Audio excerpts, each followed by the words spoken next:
नहीं उतरे। ये हम तो विचारधारा वाले हैं, विचारधारा की लड़ाई लड़ते हैं, विचारधारा की बात करते हैं। व्यक्तिगत किसी से कोई दुश्मनी नहीं है।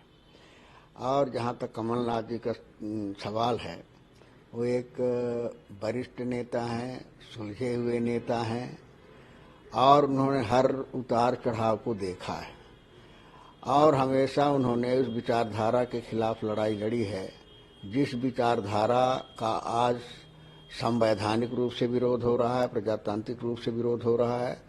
तो ऐसी स्थिति में हमें तो नहीं लगता कि ऐसी कोई स्थिति आएगी कि वापस आएगी। नहीं, ऐसा तो नहीं लगता। मैंने आदरणीय कमलनाथ जी के कार्य को देखते हुए, उनकी सेवा को देखते हुए, उनकी लड़ाई को देखते हुए तो नहीं लगता कि उनके पुत्र होकर के माने जाएंगे।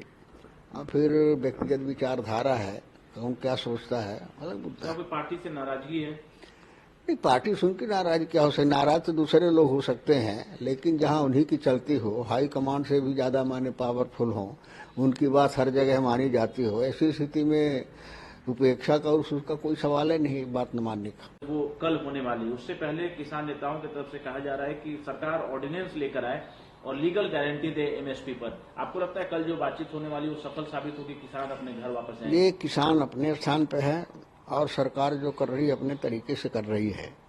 देखिए, एक आदमी भरोसा भी मानता है किसी की बात का, लेकिन मोदी जी की गारंटी फेल हो गई है। कभी वो अपने वादे पर खरे नहीं उतरे, जो भी वादा किया है उस वादा को माने वो मुकर गए। इस वजह से किसानों का उनके वचनों पर विश्वास न होना स्वाभाविक है। इसीलिए किसान कह रहे हैं कि भाई जो कुछ कहना है तो आप लिखित में दे दीजिए, लिखित में कमिटमेंट करो, एक डॉक्यूमेंटल प्रूफ होगा कि कह तो सके कि कल आपने कहा था। नहीं तो 2 करोड़ लोगों को रोजगार देने, काला पैसा लाने के शरीके जो है नारा फिर थमा देंगे किसानों को। इसलिए किसान विश्वास नहीं कर रहा है और किसान की समस्याएं जायज है और उसका हल सरकार को जल्द से जल्द निकालना चाहिए।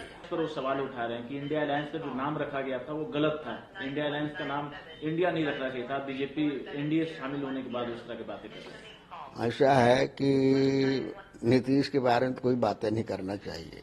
जिनका कोई उद्देश्य नहीं हो, जिनका कोई लक्ष्य नहीं हो, जिनकी बात की कोई कीमत नहीं हो, जिनकी काम का कोई विश्वास नहीं हो, ऐसे लोगों के बारे में बातें नहीं करना चाहिए। कि आदमी क्या करते हैं, कब कहते हैं, क्या करते हैं, कोई भरोसा नहीं है तो उसको तो गंभीरता से लेना नहीं चाहिए। वो पलटू राम है, उनकी जो मर्जी आती है वो करते रहते हैं, करते रहे। राहुल गांधी की भारत जोड़ो उप मुख्यमंत्री हैं सम्राट चौधरी, वो कह रहे हैं कि 2 लुटेरे जो हैं वो एक साथ घूम रहे। राहुल गांधी जिसने देश को लूटा और तेजस्वी यादव जिसने बिहार को लूटा, ये 2 लुटेरे हैं, दोनों एक साथ। उनको अपने गिरेबान में झांकना चाहिए और इस तरह से राहुल गांधी के संबंध में कहना जो है ये बिल्कुल बेतुकी बात है।